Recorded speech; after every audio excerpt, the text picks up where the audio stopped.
Good to be with you again this morning.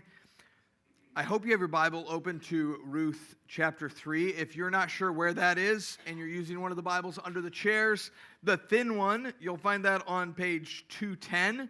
And the thicker, large print Bible, you'll find that on page 264. So 210 or 264. If you have your own Bible, table of contents is your friend. Use it. Thank you all for those of you who were able to come out and help with Bill Scheimer's funeral this week. I know that was a blessing and an encouragement to Jan. Also, it was a good reminder for us, all of us, of where our hope lies. Jesus is our hope in life and in death. Restless hope, a risky plan, and the promise of rest. Restless hope, a risky plan, and the promise of rest. Ruth chapter 3. Bitterness is a self-made dungeon of hopelessness. Some of you have spent time there. Each grief and grievance is carefully stacked on top of the others and organized until an impenetrable wall of brooding self-pity is constructed around your soul. But that dungeon is also a fortress, isn't it? It's locked from the inside. And one of the most difficult and scary and necessary things to do in the midst of grief and bitterness is to unlock the doors, walk outside, and seek the rest of others. Look at verse 1. Then Naomi, her mother-in-law, said to her, Ruth, my daughter, should I not seek rest for you, that it may be well with you? Naomi is finally beginning to look outside of herself and her loss. If you've been with us, you know that Naomi's life has been marked by loss and disobedience and rebellion and all sorts of things. Her grief and loss had calcified into a brooding and hopeless bitterness that had become her identity. After 10 years in Moab, she came back to church with a scowl and an edge. 10 years ago, she had loaded up the caravan with her husband and her 2 sons, and they were moving in search of a better life and more opportunities, moving away from God's place and God's people in search of something better. But a lot had happened in 10 years, you can imagine.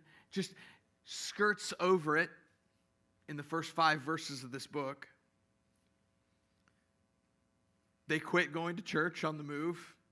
Transition is a time when that happens for a lot of us. Some of you know that. You moved years ago, and you're like, I don't know, I just never found my way back. We're glad you're here, by the way. Thanks for coming. You're welcome back. Her sons had grown, and they had married pagan girls. And then her husband died, and then both of her sons died. And she was without her people, without her place, without her sons, without any money, without any food. Desperation drove her to make the 50-mile journey back home to Bethlehem. She heard there was food there. But she still had no food and no money and no home and no plan and no hope. She had only her bitterness and her widowed daughter-in-law for company. And when her family and her friends came out to greet her, she shut down the party. Don't call me Naomi, she said. It means sweetie. Call me Mara. It means bitter. For the Almighty has dealt bitterly with me. I went away full. The Lord brought me back empty. Why call me Naomi when the Lord has testified against me? The Almighty has brought calamity upon me. My life is the punchline of a bad joke. If you find yourself locked in grief and bitterness, let me just encourage you this morning. Find someone some reason or some place to seek the rest of someone else. I'm not talking about meddling in someone else's business. No one appreciates that. But begin to volunteer on Wednesday mornings at First Baptist of Hudson's food distribution. It's a few miles away. They need help. If you're here on Wednesday, if you're around on Wednesday morning, I know they would love your help. Or purpose to drive someone who's shut in, can't get to church, pick them up on Sunday morning and bring them here. You can't do everything. You shouldn't do everything for everyone, but do something. Selflessly to serve someone without fanfare, without recognition. And as you begin to work to meet the needs of others, you will have less time and energy to build and maintain your own doubting castle. And the giant of despair that holds you and your hope captive will begin to weaken.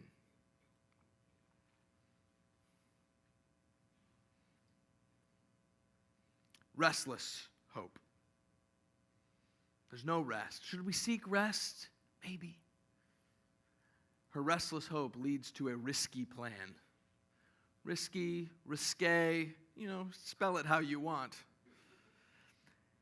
Is not Boaz our relative? With whose young women you were? See, he's winnowing barley tonight at the threshing floor. Wash therefore and anoint yourself and put on your cloak and go down to the threshing floor. But don't make yourself known to the man until he's finished eating and drinking. But when he lies down, observe the place where he lies and then go and uncover his feet and lie down and he'll tell you what to do. She replied, all you say, I will do. And all the dads said, what?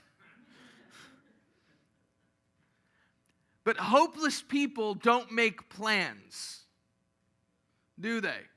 If you're imprisoned in hopelessness, you don't even want to plan breakfast.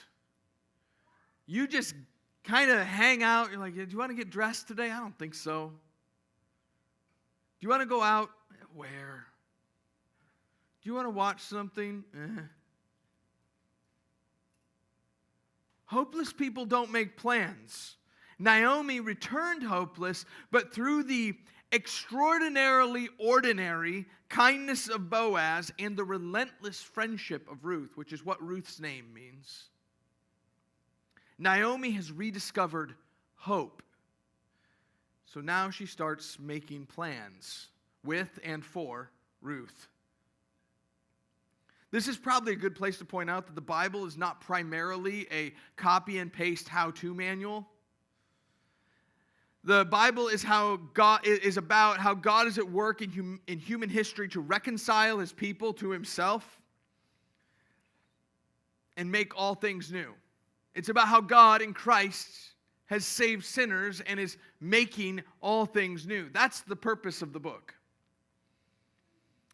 But there are parts of the Bible that do tell you how to live or show you how to live.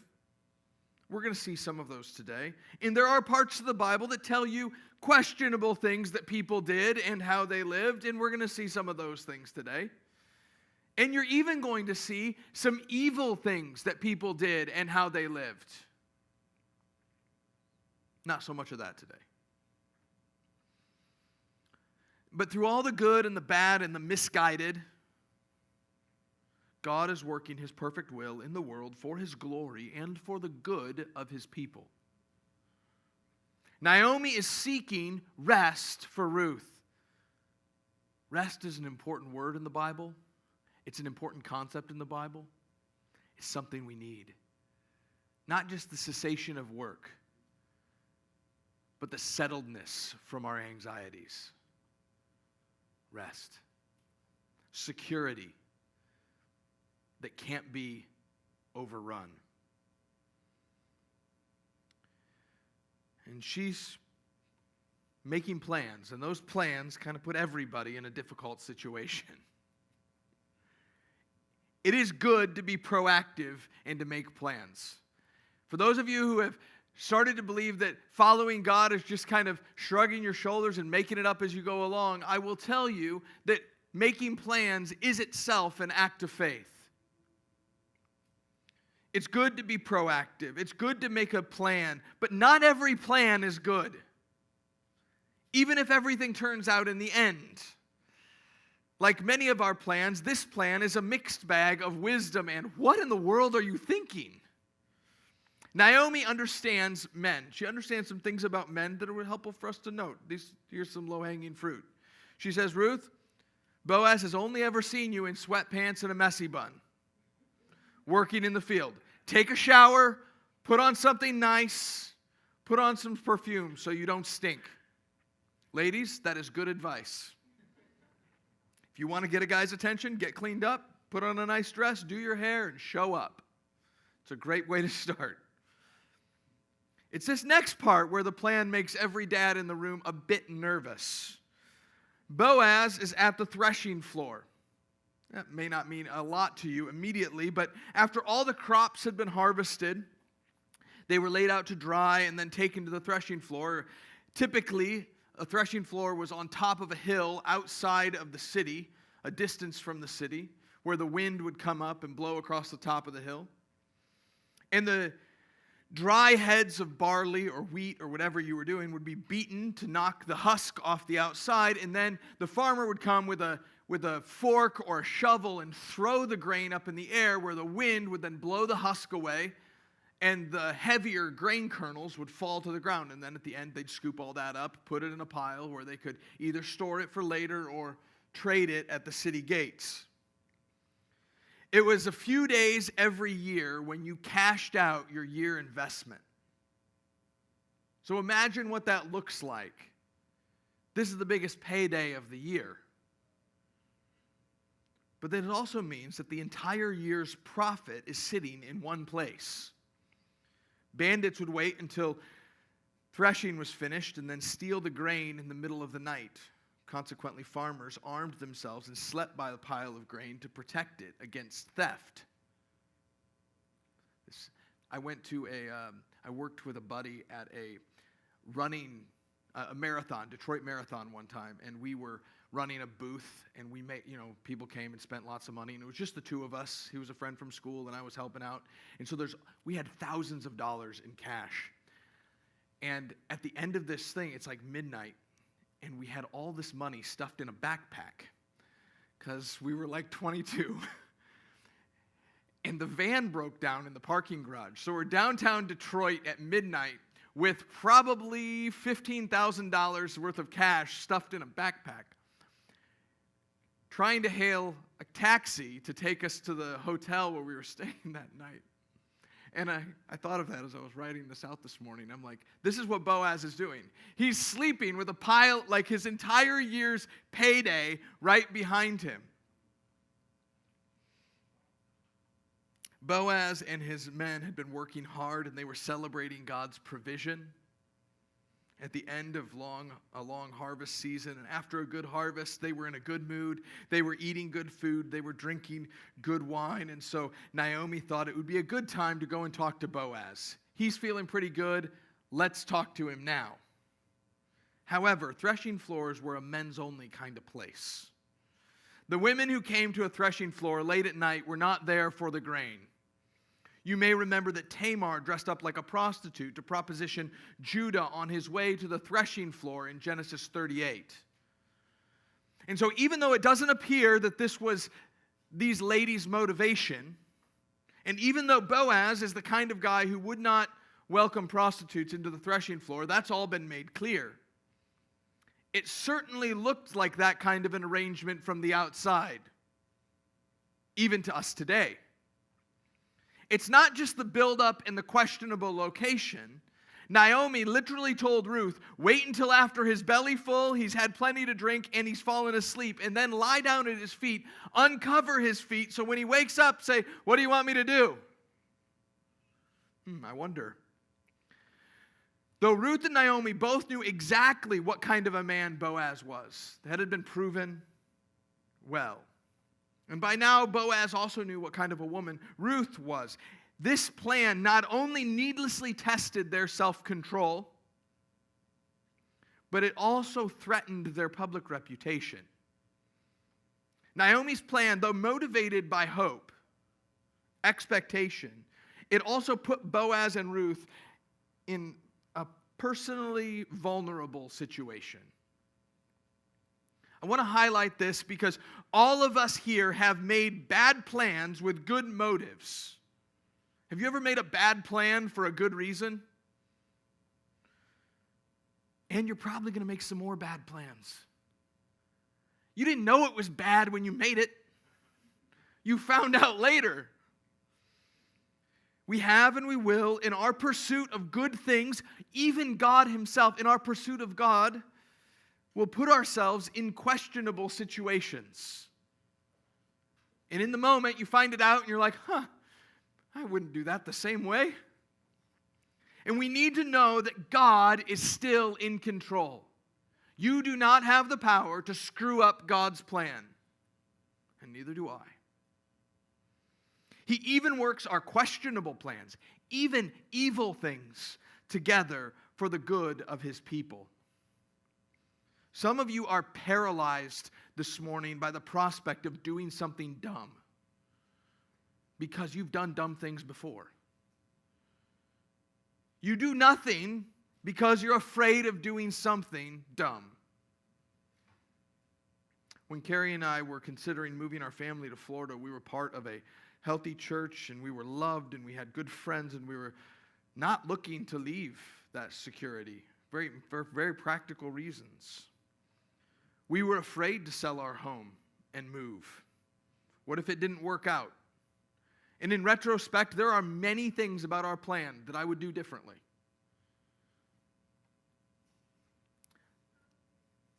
But we came to the conclusion that faith called us to plan and move forward in faith. Trusting God is able to work even in our foolishness or in our decisions that we would do different. And he's working these things together for his glory and for our good. If you are waiting for the perfect plan or the perfect job opportunity or the perfect timing, you are never going to step out of the house. By all means, seek to do the will of God. Walk in wisdom. Pursue holiness. Look for wise counsel. That's one of the things that we do as a church. We seek counsel from one another so that we don't make boneheaded decisions. There's many of them. But know that at the end of the day, we are Christians. Which means that we're not trusting our plans. We are trusting God, who in Christ is working all things together for the good of those who love him. And I promise you that even our best plans and your best plans are not going to go according to plan. They never do. But plans, even questionable ones, are a sign of hope and faith and love and expectation. And so verse 6, she went down to the threshing floor and did just as her mother-in-law had commanded. And when Boaz had eaten and drunk and his heart was merry, he went to lie down at the end of the heap of grain. And she came softly. She uncovered his feet and she laid down. And at midnight, the man was startled, turned over, and behold, a woman lay at his feet. And he said, "Who are you?" The life of faith is full of risk. It isn't blind or mindless or empty risk, but it is risk nonetheless. Ruth had left her home and her family and her culture and her gods, vain as they were, to move to Bethlehem. By now, she knew Boaz and had worked with him for several weeks. And of course, Naomi had known Boaz since he was a boy.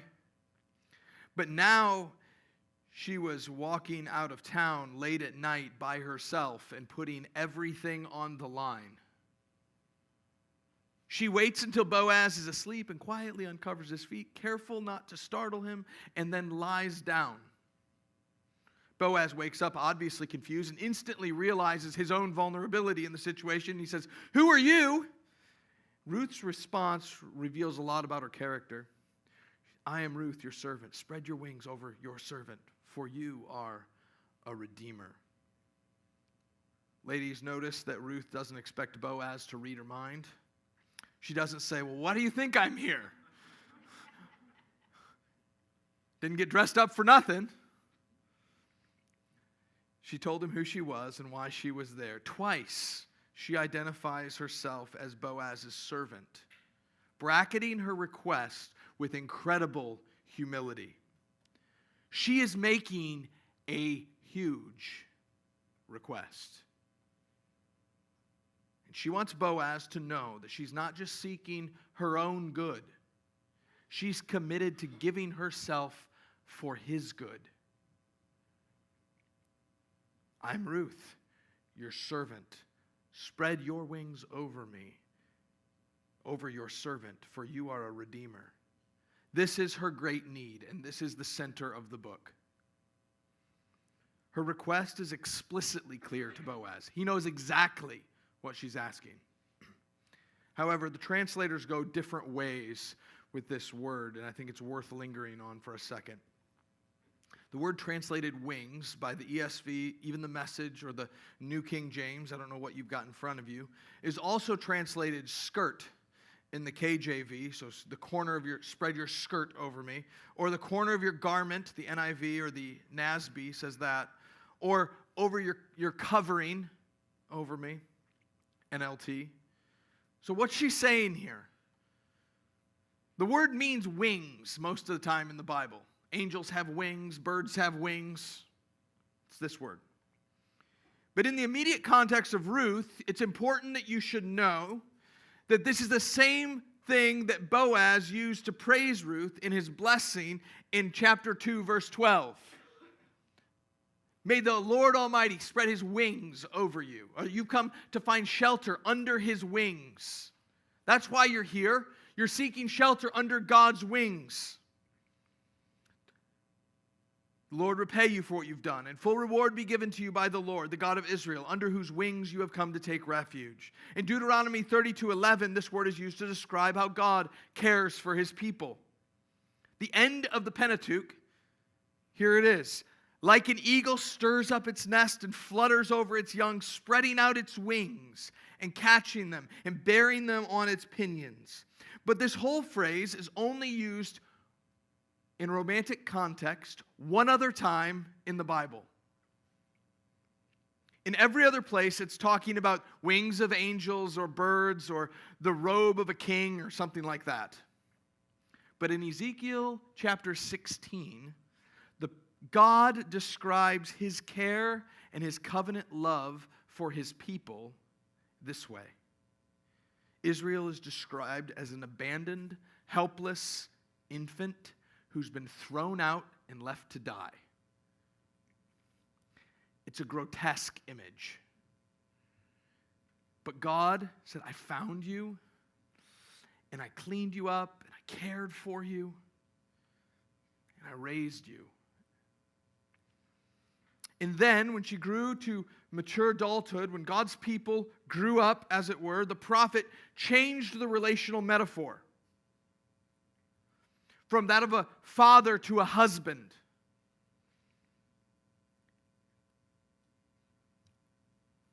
To explain that the God who saved her made a covenant and married her. And Ezekiel chooses this phrase from Ruth chapter 3, where Boaz, who is much older than Ruth and has referred to her as daughter several times in the book, now promises to marry her. And he uses this image from Ruth chapter 3 to describe God's covenant love and intimacy for his people. He said, "I will spread my wings over you and cover your nakedness and vulnerability." It's a word picture of intimacy and love and gentle protection and care and dignity and provision. Ruth is not asking to hook up. She wasn't pulling Boaz or rizzing him up, as the kids say. Ruth is coming to Boaz in private when no one else is around to humbly and directly ask him to legally, physically, spiritually, financially, emotionally, and all the other ways that you can think of, mingle their souls together for the rest of their lives. She's asking for his care and love, and intimacy and dignity and protection and provision. She is vulnerable and totally exposed in every conceivable way. And she's asking Boaz to cover her like an eagle covers its young, as a husband covers his wife. She says, let me in, protect me, and make yourself vulnerable to me. Join your bank account and your address and your reputation and your dreams and your future to me.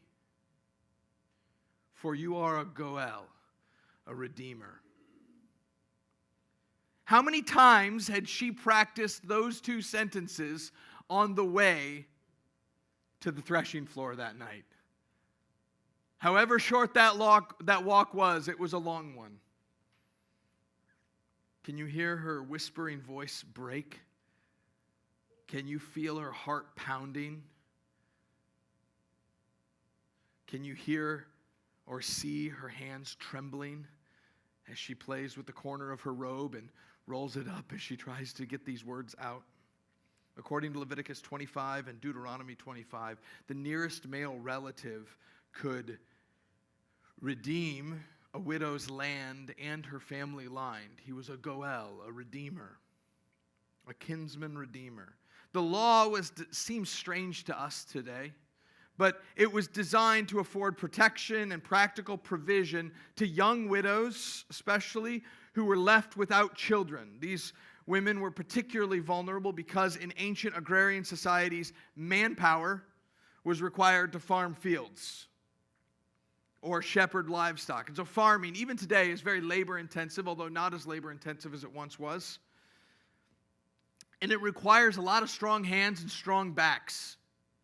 It requires young men, and as young men get older, it requires more young men, kids. But it isn't just about getting work done. Husbands and wives form the foundation of any society, because they have and they nurture children who then care for them in their old age, right? Contrary to our prevailing cultural delusion, life is not made to be lived alone. Husbands need wives, wives need husbands, kids need moms and dads, parents and kids need grandparents, grandparents need grandkids. We all need help from our neighbors and one another. Friends, life was and is a group effort. And in that time and place, a woman who was left without a husband and without children could not farm the fields, even if she had them, and had no one to care for her when she was old. She was in a particularly vulnerable situation. And so the law placed the responsibility to farm the land and marry the widow on the husband's next of kin. But for posterity and inheritance purposes, the oldest son would inherit the property of his deceased father. So when Boaz redeemed Ruth, he was also redeeming Naomi. He purchased all the land that belonged to Elimelech from Naomi in order to provide for Naomi's needs. And he married Ruth to provide for hers. And their son, as we will see, will be the heir of all of that which he had purchased. So if you think this is confusing, you're right. It's legal and it's legally and relationally complicated. And so next week we're going to see that the closer relative gave up his right to buy the land precisely because it was so complicated. He's like, I don't want to mess things up. I don't want to, you go ahead.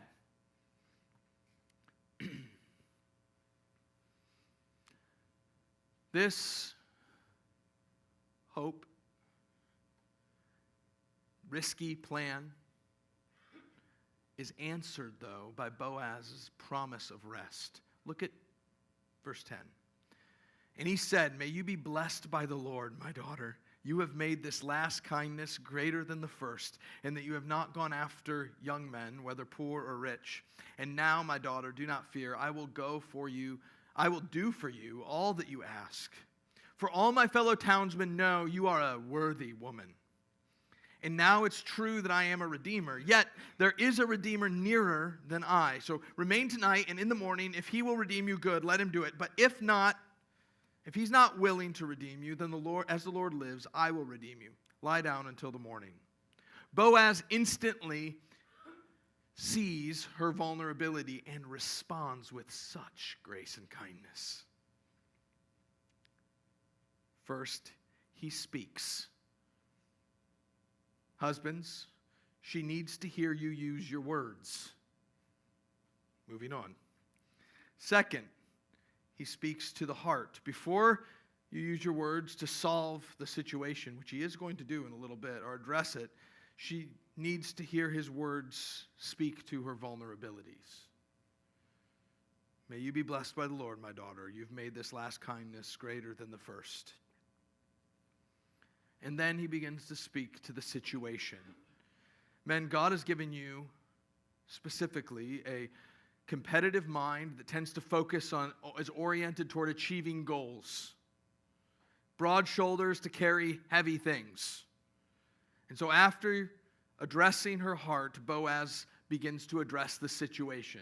He says, all right, I see the thing. We got to go after it. We need to get the job done.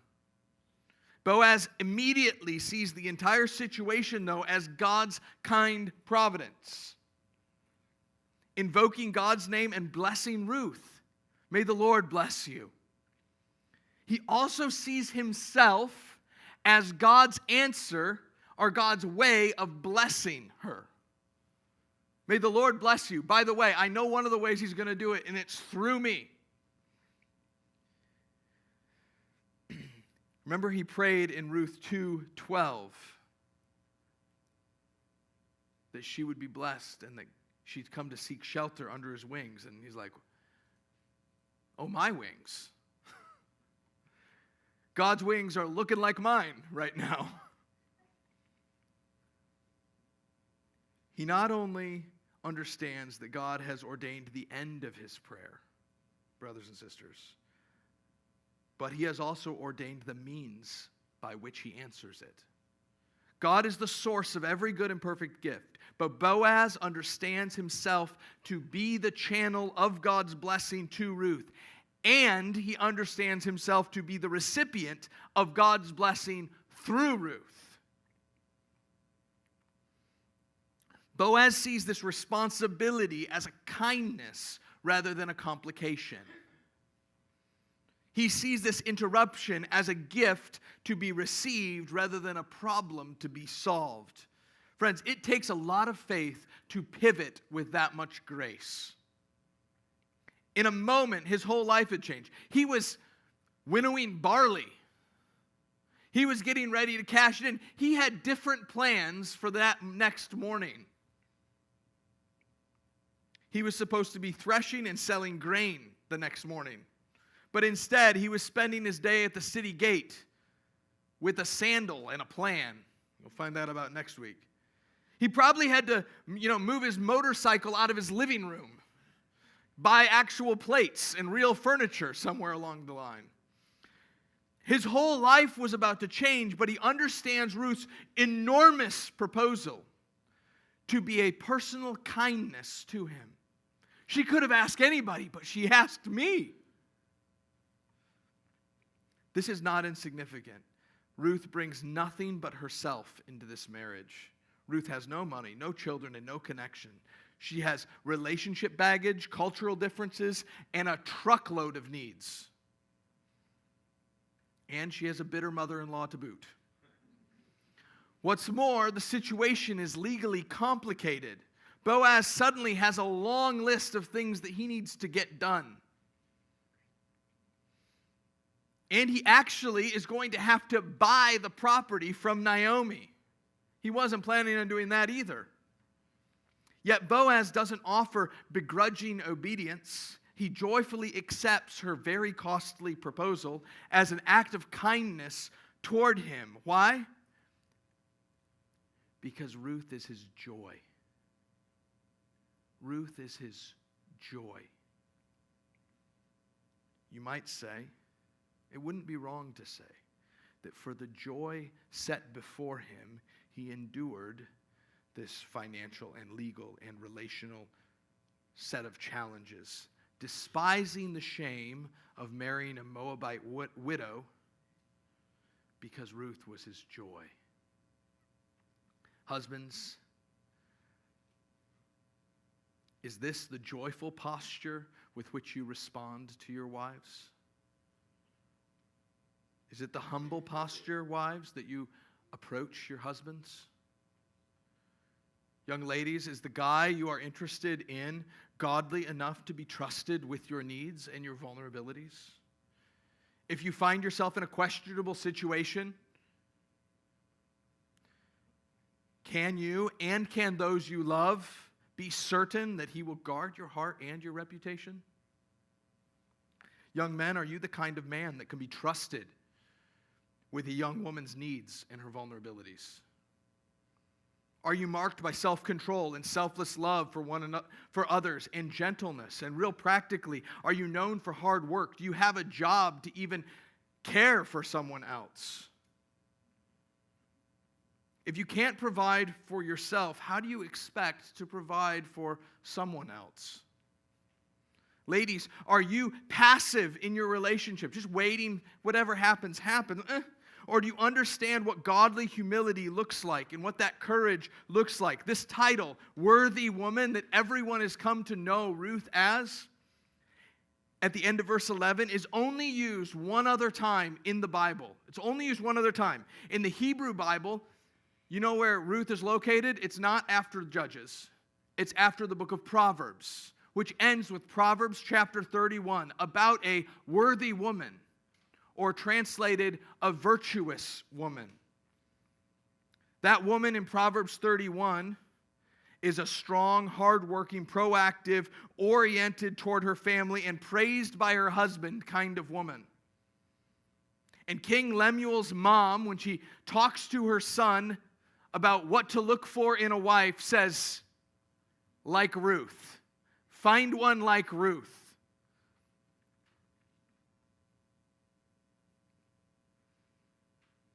Look for a girl like Ruth, who works hard and keeps her promises, is oriented toward her home and her husband. Wives, when was the last time you came to your husband with your best and your needs and your love in humble vulnerability?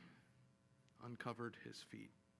Husbands and young men, did you notice that Boaz is the same person in public as he is in private? Back in the previous chapter, how does he greet his workers? He rolls up at the field, Lord bless you. And when he's awakened in the middle of the night by Ruth, when no one else is around, his reply is, the Lord bless you. How do you respond to someone's vulnerability? Do you see it as a bothersome responsibility or as an act of great kindness? She could have asked anybody, but she asked me. This whole situation involves so much vulnerability and reveals so much of ourselves, right? You read this and you're like, oh, where do I come in? Ooh, where do I not come in?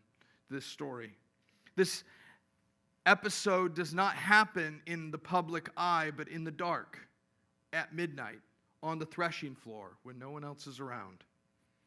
Is your character formed to the degree that you can be trusted when no one else is around? Friends, this story is not told to highlight the brilliance of Naomi's plan. This is not all great dating advice. It's a mixed bag. But this story is told to highlight the kind providence of God. The humility of Ruth, the godly nobility of Boaz. Friends, do you know that Jesus, the great bridegroom of his people, is not our begrudging Redeemer? Do you know that he didn't come and like twisting his arm, like, I guess I'll go?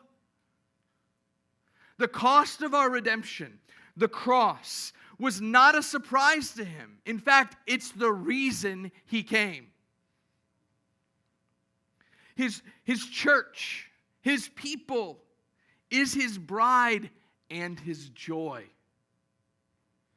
And when we come to him with nothing but our need, brothers and sisters, he sees it as a great kindness, for only the greatest benefactor can meet such great needs.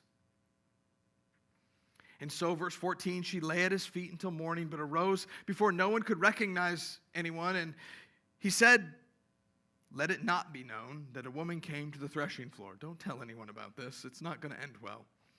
And he said, bring the garment you're wearing and hold it out. And so she held it out, and he measured out 6 measures of barley and put it on her. And then she went into the city, and when she came to her mother-in-law, she said, how did you fare, my daughter? And she told her all that the man had done for her, saying, these 6 measures of barley he gave me. For he said to me, you must not go back empty-handed to your mother-in-law. She replied, oh, wait, my daughter, until you learn how the matter turns out. For the man will not rest, but will settle the matter today. He couldn't send her home in the dark.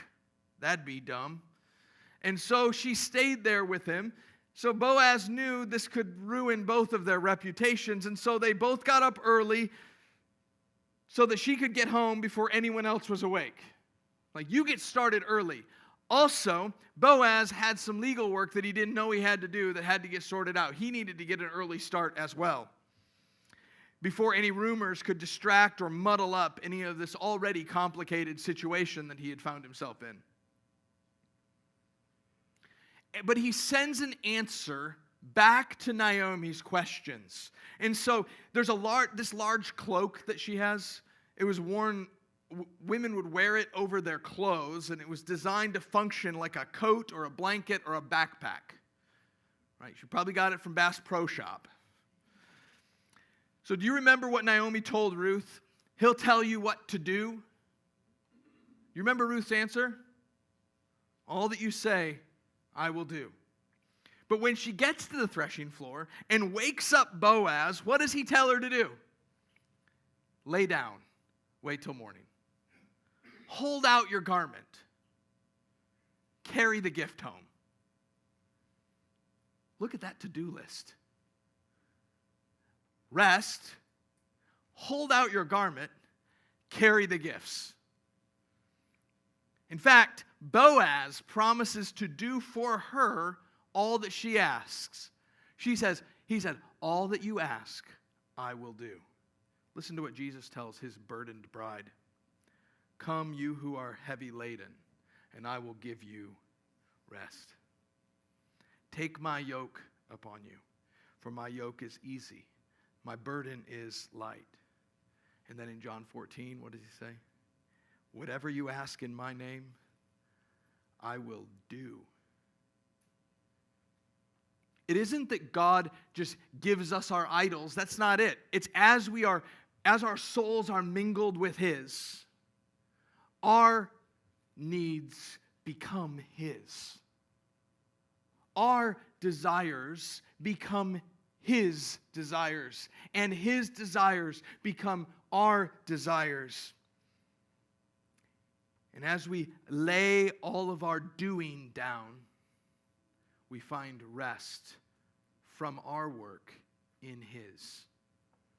Ruth did none of the threshing. She did none of the guarding, and she did none of the negotiating. She showed up and offered herself to Boaz, who answered with the promise of a covenant. The grain that she carried home wasn't the gift. Boaz was the gift. The grain was a sign of the promise. So what's going on with the barley? The 6 measures of barley that fill up Ruth's makeshift backpack / cloak / bedroll are clearly meant to communicate something significant because they bracket Naomi's question. How did you fare?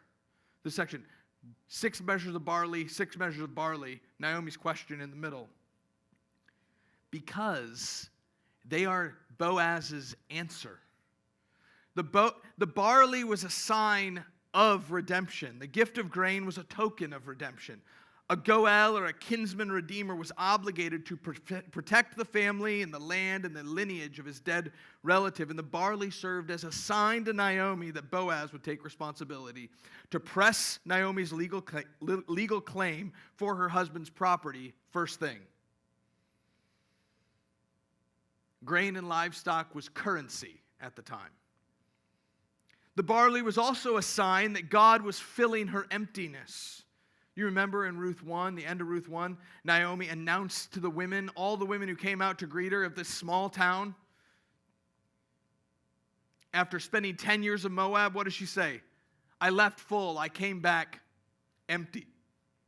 The Almighty brought her back empty. Bethlehem was probably only home to a few hundred people, maybe 1,000 at this time, at the very upper end of that. And everybody knew everybody. And it isn't just the storyteller who is making this connection between empty and don't go back empty. Boaz is gently and generously sending a message to Naomi. Look, God is filling up your emptiness, and he's using me to help. The barley was a sign of provision. The food was also an answer to Naomi's request in 3:1 for rest. Remember that? Boaz is telling Ruth and Naomi that their days of famine and food insecurity have come to an end. 6 measures, probably about 60 pounds of grain, was more than enough food to sustain both women for however long it took Boaz to untangle the legal issues that he had to marry Ruth. But the barley was also an already not yet promise. This gift is a promise that was not yet fulfilled. Already Boaz is providing for the needs of Ruth and Naomi. We've seen that. But the rest is not complete. The rest is yet to come. She's looking for rest, which in the Bible is signified by a number 7 typically.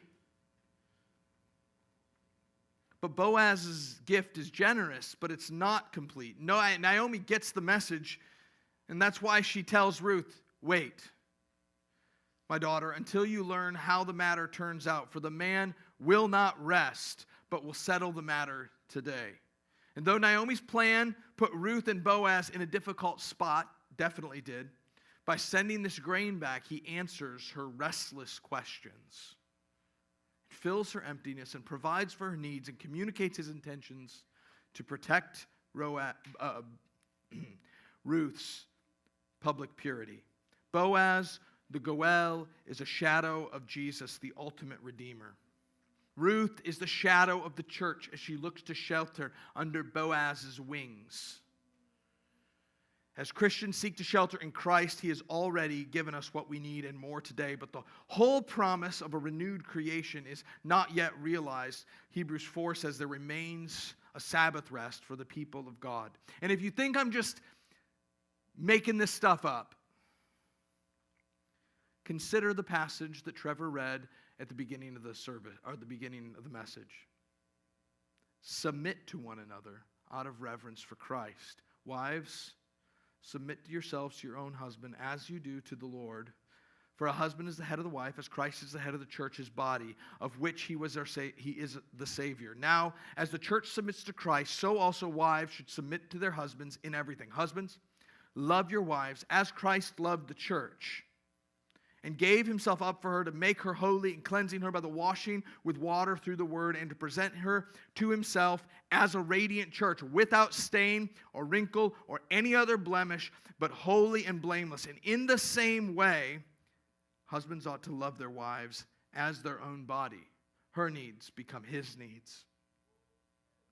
He who loves his wife loves himself, and after all, no one ever hated their own body, but they feed and care for their body, just as Christ does the church. For we are members, and as Boaz did for Ruth.